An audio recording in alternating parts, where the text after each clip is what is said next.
पे बोला कि भाई पवन भाई आपकी जरूरत है थोड़ी सी, जो हमारे समाज जो कहीं ना कहीं हम विकास की धारा पर नहीं जुड़ पा रहे, तो मुझे राज भाई ने बताया पवन भाई आप आइए हमारी पावन धरती पर। इसलिए मैं बार बार कोटि कोटि नमन करता हूँ कचनार की पावन धरती को।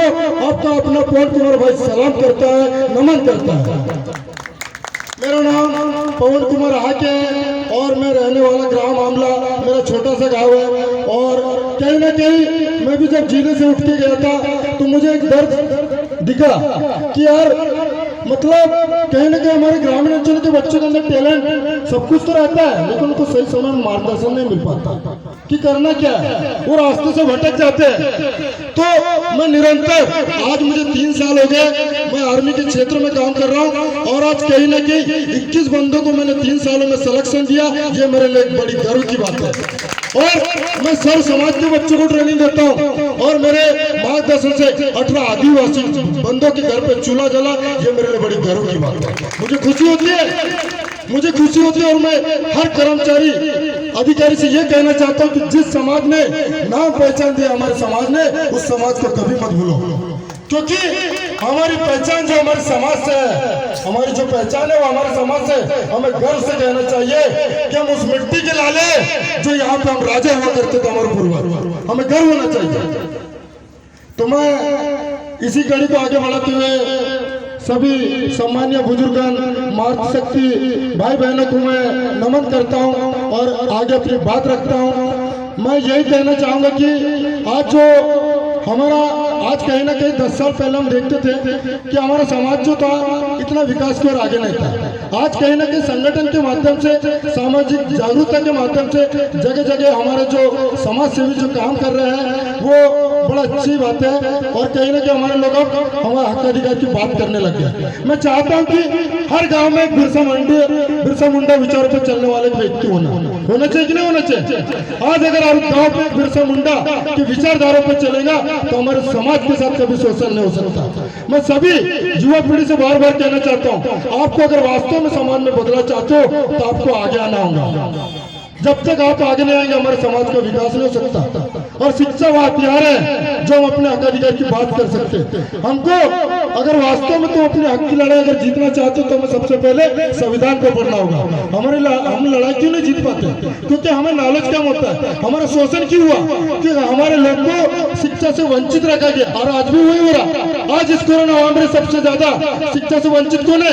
हमारे आदिवासी बच्चे वंचित है। आज हमारे आदिवासी के बच्चे के पास एंड्रॉइड मोबाइल है क्या? नहीं है।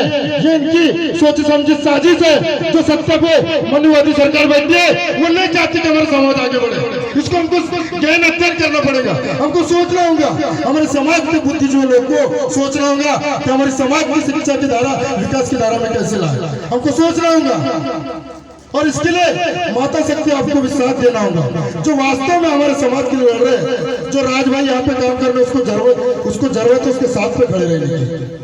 उसको कोई अलग से कोई नेता कोई पार्टी से नहीं है। समाज सेवी करते होता है कि आप निस्वार्थ भाव से अपने समाज की विकास की धारा से कैसे जोड़ना समाज के लोग।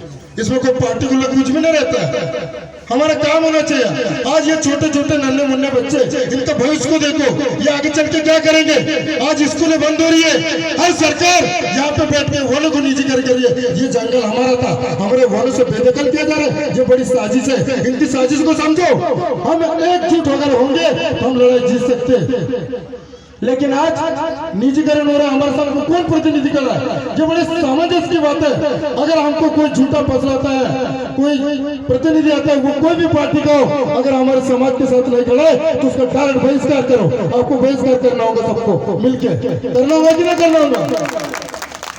जो भी बात होती है मुझे बड़ा दर्द होता है। मैं वहां पर ट्रेनिंग के बाद में जब भी समय मिलता है मैं जगह जगह जाता हूँ, जागरूक करता हूँ। मेरा कुछ ज्यादा उम्र नहीं है लेकिन एक समाज का दर्द जगा, वो भी 2-3 सालों में जगा। क्योंकि मैं रहा कि वास्तव मुझे लगा कि वास्तव में हमारे समाज के साथ गलत हो रहा है। आज मैं पढ़ा लिखा हूँ तो मेरी जरूरत है समाज को। और जब तक मैं आगे नहीं आऊंगा, जागरूक नहीं करूंगा तो मेरे जैसे और 4 पवन तैयार होना चाहिए हर गाँव को। तब जाके हमारा समाज शिक्षा की धारा से विकास की धारा से जुड़ सकता है। इसलिए मैं बार बार कहना चाहता हूँ माता शक्ति अब भी समय अपने पास, कार्यक्रम तो होते रहता है, नाच गाना भी चलते रहेगा, ये अपनी संस्कृति को कभी नहीं भूलना चाहिए, लेकिन हमें गलत के खिलाफ आपको विरोध करना होगा। हम इस देश के मालिक थे, लेकिन हम नौकर क्यों बैठे? क्योंकि हमारी कमजोरी था, हमें शिक्षा से वंचित है, हमको नहीं पता।